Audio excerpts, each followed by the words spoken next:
Hello, online learners. This is Coach Willis again with another installment of our video series. We're still talking about impresarios today and colonization of Texas. So here's your warm-up. The warm-up is just to think about how does the Mexican Constitution compare to the U.S. Constitution. So what I want you to do now is pause your computer and think about that. If you want to write it down, you can. The stem is the Mexican Constitution and the U.S. Constitution both, and then pause your computer and go ahead and write that down. So the answer to that is that the Mexican Constitution and U.S. Constitution are very similar, and I'm going to talk about how in a second.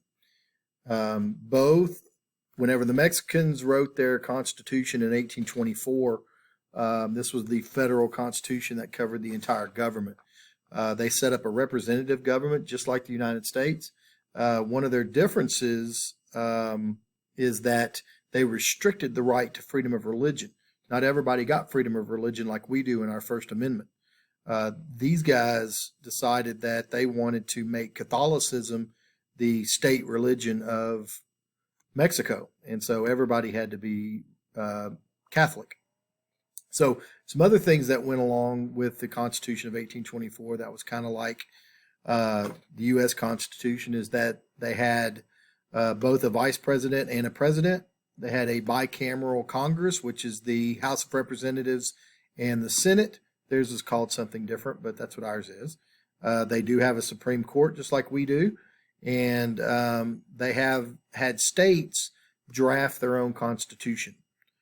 Each state was able to draft their own constitution and was given certain rights that were above and beyond what the federal government said.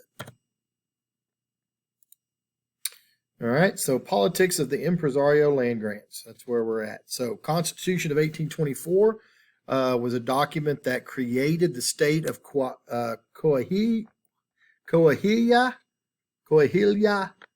I don't know how to exactly say that, and Texas, or Texas, as you might see it at some point. So it's Coahuila, Tejas. So that is this area in red here on the map. But mainly what this did was this creation and this Constitution created a lot of political tensions, and it really divided the region of Texas. In this area. So they went along and passed this thing called the State Colonization Law of 1825, which this is important that it continued the impresario system in Texas. It allowed the impresarios to keep going. But what the law did was it focused on immigration in that new area. All right, and tried to get more immigrants to move into that area.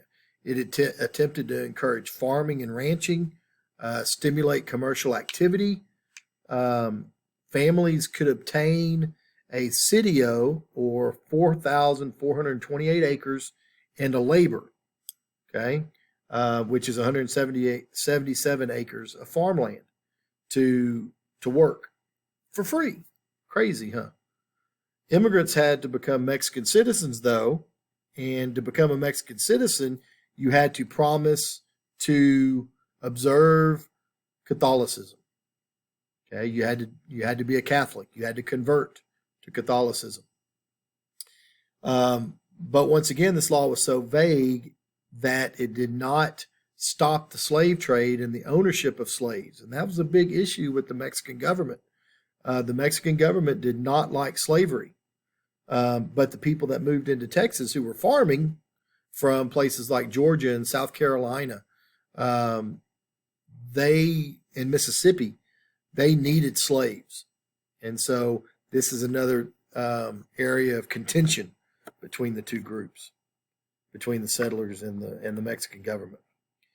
So a couple of years later, they are going to write this new constitution, a state constitution of 1827. This is the part where Texas had to write its own constitution. And so they took 2 years to write it. They wrote a compromise for slavery where they said that Texas could get slaves for 6 more months. And then after that, there were going to be no more slaves. That's it. They were going to stop. Okay. So the guy that was really responsible for writing the state constitution was Lorenzo de Zavala. If you've ever been to San Antonio, you might have seen that street, de Zavala, and it's named after him. He located land for Stephen F. Austin. He represented Texas in the convention. He supported independence from Mexico. And, of course, this is where the road is. All right, so let's talk about the land grants for a second. The most successful land grants were located in the coastal plains, obviously because that's where the best land was. We've talked about that since the very beginning of school, that all the land and the rivers and the water and the good terrain and the natural resources are all found in East Texas in the coastal plains. And once they got rid of the Indians and pushed the Indians out and made them go farther northwest and west, then that enabled the settlers to move in to the coastal plains. Talking about this area right here. If you can see my cursor there. So Austin Colony was one of the most successful of the bunch, set up by Stephen F. Austin.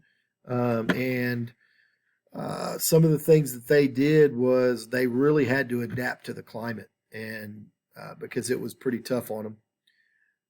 As we know, imagine living in Fredericksburg in the middle of summer with no air conditioner. And so this is what they did. They built houses with these things called central breezeways. And you can look, so one side of the house is going to be a kitchen. The other side of the house is going to be the sleeping quarters. And in the middle, you're going to have a breezeway that runs through there. And it's just, they found the prevailing winds. They knew which way the winds were going to blow most of the year. And so they faced their house in that direction. And that wind was able to go through that breezeway to keep people cool. This is where they ate.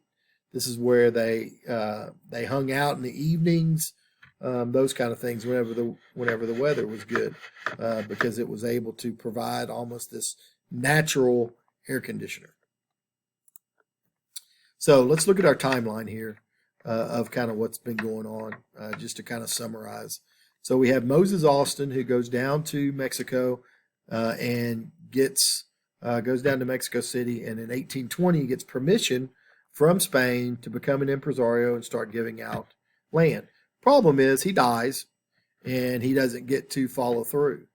In 1821, Mexico gains independence from Spain. So now things are going to change. Mexican Constitution in 1824 is going to be drafted. That's the thing that we talked about earlier. That continued the impresario system, kept it moving. And then these impresarios are going to be beginning to be granted contracts. And now they're going to be able to get land, split it up, and sell it to settlers coming in from the rest of the United States. And so this is the moving along of colonization and trying to get a lot more people to move into Texas. Hope y'all are doing well. Hope to see you soon, and have a good one.